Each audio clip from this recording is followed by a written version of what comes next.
د افغانستان مسلمان مجاهد ملت ته یو څو خبرې کوم. د افغانستان مسلمان مجاهد ملت خصوصا هغه مجاهدین چې د افغانستان په سرحدونو باندې د طاغوت او د ظالم نه دفاع کوي. مجاهدین ورونو، تاسې چې په سرحدونو باندې پراته یئ او د اسلامي نظام دفاع کوي او د یو ظالم او د جابر او د طاغوت نه دفاع کوي د دې وطن، دغه مقابله جهاد ده. دغه مقابله یې تاسې د هغه حدیث مصداق ګرځېږي چې رسول الله صلی الله علیه وسلم وایي لغدوة فی سبیل الله خیر من الدنیا وما فیها.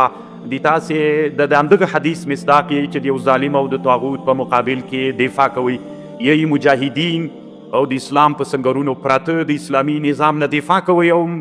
مرګ مو د شهادت مرګ د الله پاک دی لا استقامت درته نصیب کی. یوه خبر. او دویمه خبر مو دا ده که چیرته د موږ د افغانستان د اسلامي امارت زعیم امیر المؤمنین حفظه الله چې د افغانستان د مسلمان امت قیادت په غاړه باندې لري، که موږ افغانانو علماو د ټول افغانستان ولس ته کوم امر وکړي موږ هغه امر ته لبیک وایو او موږ د هغه امر ته منتظر ولاړ یو چې هغه کوم امر موږ ته وکړي انشاءالله موږ به امر په سر سترګو باندې ومنو. او دریمه خبر می د پاکستان علماو ته ده، د پاکستان سیاسی تنظیمونو، د پاکستان علماو نه یوه غوښتنه کوم. دغه د پاکستان ظالمانه کړنه چې دلته یو اسلامي نظام راغلی او افغانانو یوه د خیر او د هوساینې ژوند شروع کړی ده، د پردیو په اشاره باندې د افغانستان اسلامي امارت او د افغانستان ولس لپاره دغه اسلامي نظام د نه لورینې د پارې په افغانانو باندې متجاوزې او ظالمانه حملې شروع کړي دي چې دا د پردیو په اشاره باندې دي. د پاکستان ټولو دیني علماو نه او د پاکستان د سیاسي تنظیمونو نه غوښتنه کوم چې دغه ظالمانه کړنو د مخنیوي دپاره هڅې وکړي. الله مکړه افغانان هغه خلک دي چې د تاریخ په اوږدو کې انتقامونه بیا نه پرېږدي. تاسې ته علماو تاسې ته معلومه ده کله چې شهاب الدین غوري رحمه الله د هند د پخواني هند سره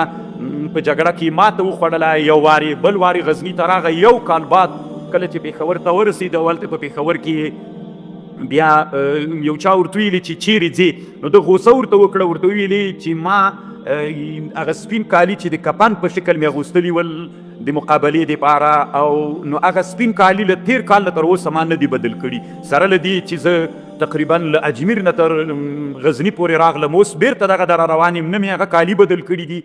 او نه مې له تر اوسه له خپلې ښځې سره جمعه کړې ده چې تر څو پورې انتقام وانخلم. هماغه چې الله عز وجل بیا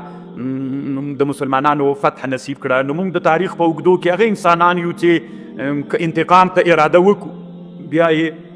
د الله عز وجل په فضل باندې اخلو. موږ هغه انسانان یو چې د تاریخ په اوږدو کې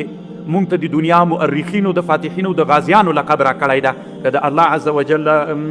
نصرت را سره بیا به موږ فاتحینو غازیان ګرځېږو. خو مخکې له دې نه چې موږ د امیر المؤمنین صاحب د غزوې او د فتح اجازه راکړي او موږ ته اعلان وکړي، موږ د پاکستان علماو، زه د یو عالم په حیث باندې د پاکستان سیاسیونو د علماو نه غوښتنه کوم چې د خپل ظالم فوج او د طاغوت فوج چې د پردیو په اشاره باندې دغه عملیات شروع کړي دي او کوشش وکړي چې دغه ظالمان له دغه ظالمې کړنې نه وساتي چې مسلمانان دواړه طرفه مسلمانانو ته پکې تاوان رسیږي او دواړه طرفه عام ولسونه په دغه عملیاتو کې زیانمن کیږي. السلام علیکم ورحمة الله وبرکاته.